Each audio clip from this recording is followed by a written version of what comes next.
Dr. John Balthazar. I am the leading professional in all things real. Do I believe in aliens? Absolutely not. Well, according to a census done in 2017 as to the population of human and alien life on the planet, we got these results. My name is Roger Luna. That's L-U-Z-Z-X-T-N-A-S. The Z-Z, X-T, and S are all silent. I am the leading expert on extraterrestrial life on this planet from the Society of the Aliens are totally real no matter what anyone says. What do you think of Dr. Balthazar's claim that there's just zero chance of extraterrestrial beings? Absolutely ludicrous. I mean, for starters, he claims there's no such thing as UFOs. I mean, even at a base level, regardless of whether they're from space or not, UFOs happen all the time. A UFO just means an unidentified flying object. That happens. You could see a football, and if you don't know it's a football, it's a UFO, so his credibility is out the window. Now, have you heard of Rudy, the Asian gentleman that claims he was probed, anally probed? I have. I interviewed him back in 2007. Please tell me about him. He was one of the most interesting cases that I can remember in recent memory. He was not only probed through the ears and through the mouth, but rectally as well, and from the way he tells it, violently. Sir, can you tell me your name, please? My name is Rudy Chu. Rudy, tell us about your experience. So there was this phase I was going through in college to where I was experimenting with extraterrestrial life, and lo and behold, I did get abducted, and it actually plays out pretty well because they did a lot of probing through a lot of my urethras, and lucky enough for me, a lot of them were rectal. So that was a really good phase because it opened me up to new experiences, and a lot of the time I say you can't really knock until you try it. So it actually helped out pretty well. Why do they probe? You know, some of them, it depends on the aliens that you're abducted by, because some of them are just, the typical greys that we hear about. Some of them are a little bit different, they're a little bit taller, more bug-like creatures, and some of them I think are trying to understand our physiology. I think some of them are trying to understand how we tick and how we operate. We as humans are carbon-based life forms, and aliens typically are not. They're silica-based life forms, or some of them diamond-based life forms. They're actually it's a very unique type of space diamond that's not based in carbon.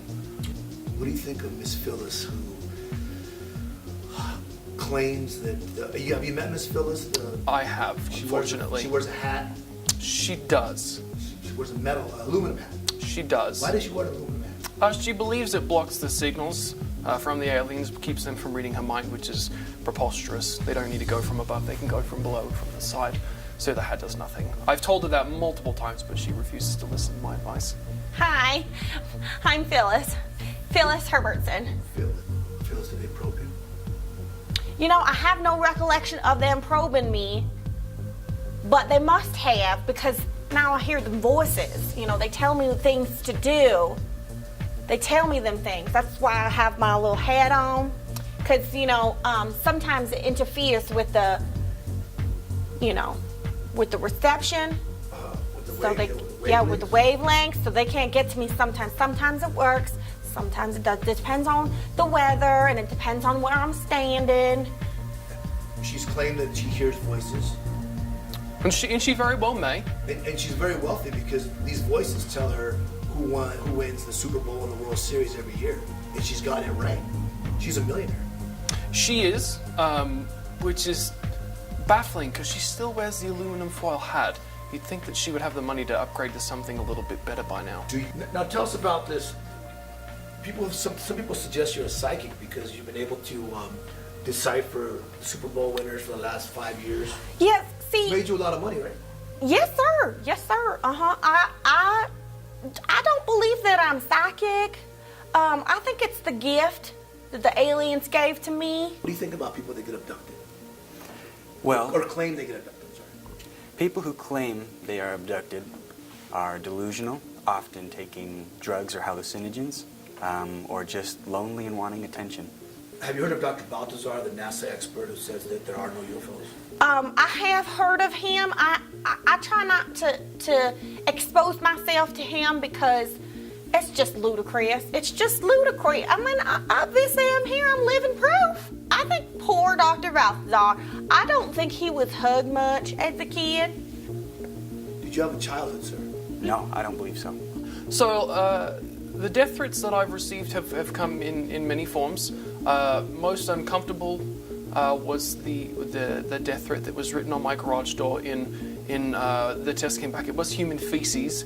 I'm not sure where someone got that much human feces. The worst thing that they've had you do. They told me one day to gather up some feces and write some messages on A certain person. a certain person's garage door.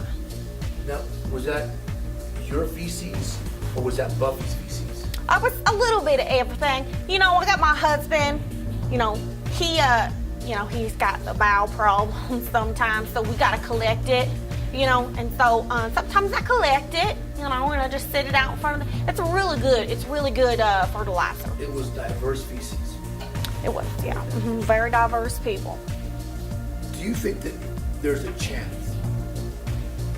Tell us the percentage in your own words that maybe in the future an alien form will present itself to us.